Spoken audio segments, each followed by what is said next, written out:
Ha pasado un año desde ese 7 de agosto de 2022, histórico para Colombia.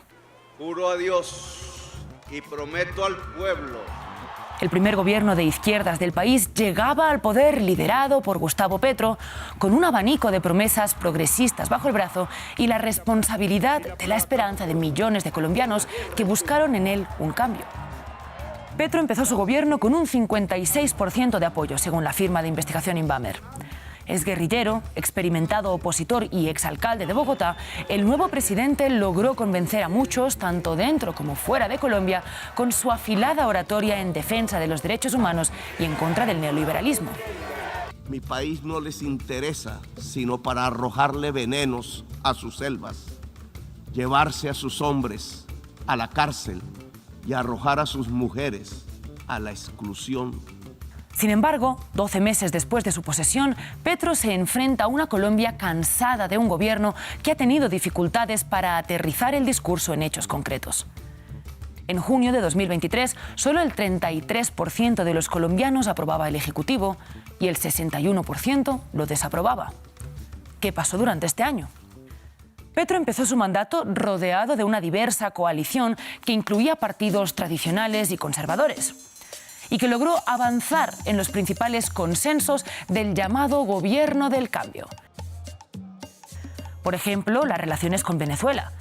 Después de 3 años sin vínculos diplomáticos, la frontera entre ambos países volvió a quedar abierta y el diálogo constante entre Petro y Nicolás Maduro ha sido uno de los símbolos del deshielo de Venezuela en la región y de la voluntad de Petro de proyectarse en la escena internacional como un posible mediador.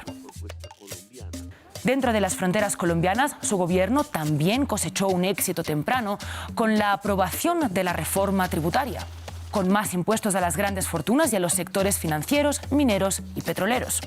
Otro avance significativo fue un acuerdo histórico con el sector ganadero colombiano, que engloba a los grandes terratenientes del país, para vender 3 millones de hectáreas al gobierno.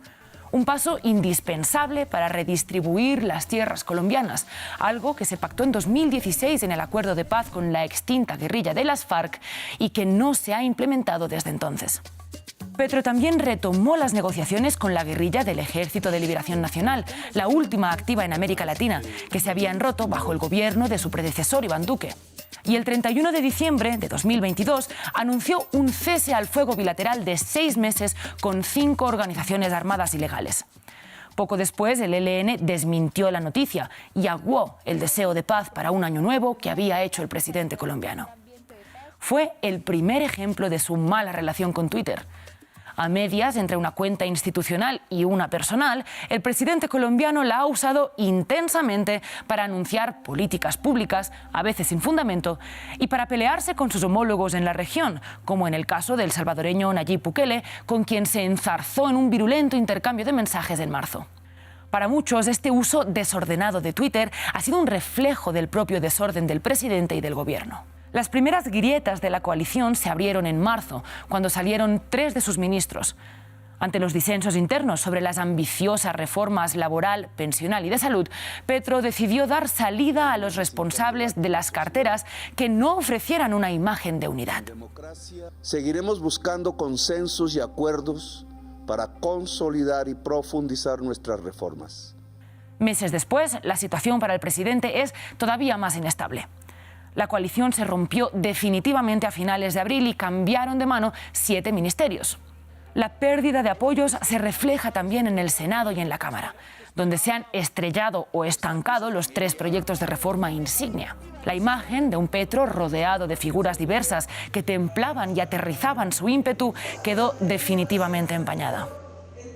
Pero los golpes definitivos llegaron de la mano de 2 escándalos de corrupción que lo salpican. El primero, destapado en marzo, implica a su propio hijo y a su hermano, investigados por la Fiscalía por presuntamente recaudar dinero de empresarios y hasta de grupos de narcotraficantes, con promesas falsas de incluirlos en campañas o programas del gobierno. El presidente se desligó de sus familiares y pidió que la justicia haga su camino. El segundo escándalo implica a su hoy ex jefa de gabinete, Laura Sarabia, y a su entonces hombre de confianza y embajador en Venezuela, Armando Benedetti. Ambos enredados en una trama de escuchas ilegales que llevó a Benedetti a amenazar con revelar supuestas financiaciones ilícitas de la campaña de Petro. Son amenazas sin pruebas, pero que han sembrado dudas y han impactado la opinión pública. Sin embargo, el Gobierno sigue dando pasos hacia cumplir algunas de sus promesas. Por ejemplo, la creación del primer Ministerio de Igualdad en la historia del país, que dirige la vicepresidenta Francia Márquez, primera mujer afro en ocupar un cargo tan alto. O un cese al fuego de 6 meses, ahora sí, con el ELN, que aunque está lejos de solucionar la violencia encarnizada que todavía sufre Colombia, sirve para sentar las bases de futuros diálogos de paz. Al fin y al cabo, Petro tiene todavía 3 años de gobierno por delante. Si les sirvió el video para entender mejor los logros y las derrotas del gobierno colombiano, los esperamos en otro episodio de En 5 Minutos en France 24 y France24.com.